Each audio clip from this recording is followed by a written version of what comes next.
Today, we face a dangerous and imminent threat from the global Islamic movement, which is waging total war against the West, a kinetic, economic, social, psychological, spiritual, and informational war. Our leadership neither knows nor understands this enemy, yet continues to commit American blood and treasure to the war effort that is unfocused and unending. The term Muslim Brotherhood is an umbrella term for a variety of movements. In the case of Egypt, a very heterogeneous group, largely secular, which has eschewed violence and has decried Al-Qaeda as a perversion of Islam. Americans sense something is drastically wrong. They know our leadership is failing us, yet they can't quite frame this accurately. Americans recognize both the enemy's clear and resolute intentions and the weak response from our national leadership. A decade after 9/11, we have still not defined the enemy.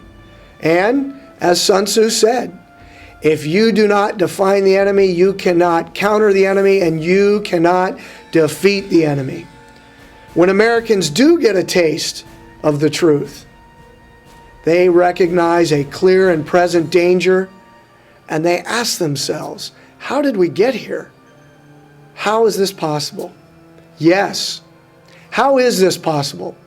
How is it possible that nearly every major Muslim organization in the United States is hostile towards us, yet our government continues to reach out to these organizations and seek their counsel? How is it possible that the senior Islamic advisor to Presidents Clinton and Bush is now sitting in federal prison for 23 years because he was a senior Al-Qaeda operative and a Hamas operative? How is it possible that nearly every jihadi who's come to the United States is a Muslim male between the ages of 18 and 35, and yet our TSA continues to pat down grandmothers, nuns, and 3-year-olds while leaving the likely threat of jihadis alone? We seem completely clueless, totally lost. It's as if we're in a football game. It's 5 minutes into the first quarter, they're winning 72-0, and we are wandering around the sidelines in a daze in hockey gear. The situation's desperate. Our enemy is well organized with thousands of Islamic support organizations. They're well funded primarily by Saudi Arabia. They have a strategic plan which they are executing, and they're gaining ground daily. The U.S. government has no coherent response. If the enemy is victorious in its pursuit to implement Sharia, to subordinate the U.S. Constitution to Islamic law and re-establish the global Islamic State, we will see the complete destruction of Western civilization as we know it. There is hope. We have developed a detailed strategy to defend this nation and counter the global Islamic movement. The solution's not at the national level. The solution is at the local level. The first and most important phase of this solution is a multi-tiered, nationwide education and training program focused on empowering individual Americans with understanding the true nature of the threat and thwarting the threat in the local community. Our organization is comprised of the leading experts in the nation on the enemy methodologies, structure, and doctrine, and friendly strategies and methodologies and campaigns to defeat the enemy. Our team includes men like former Director of Central Intelligence R. James Woolsey, former Director of the Defense Intelligence Agency, Lieutenant General Ed Soyster, and Lieutenant General Jerry Boykin, the former Deputy Undersecretary of Defense for Intelligence and the former commander of the U.S. Army's elite Delta Force.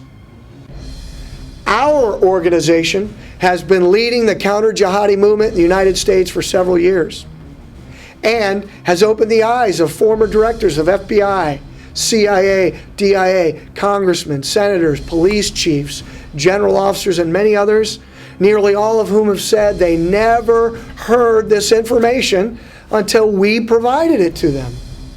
By supporting our concrete plan, the only strategy developed in the West to thwart this enemy, you will be joining an elite team of American warriors leading the counterattack. We are defending Western civilization. The founders of this great republic risked everything to see that this idea of America became a reality. They risked their lives, their fortunes, and their sacred honor.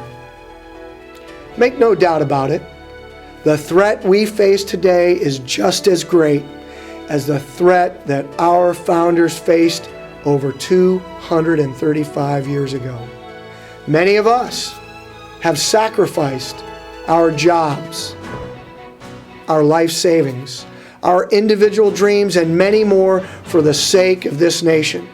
We need your direct support in arming this new generation of patriots to fight this battle and save our way of life.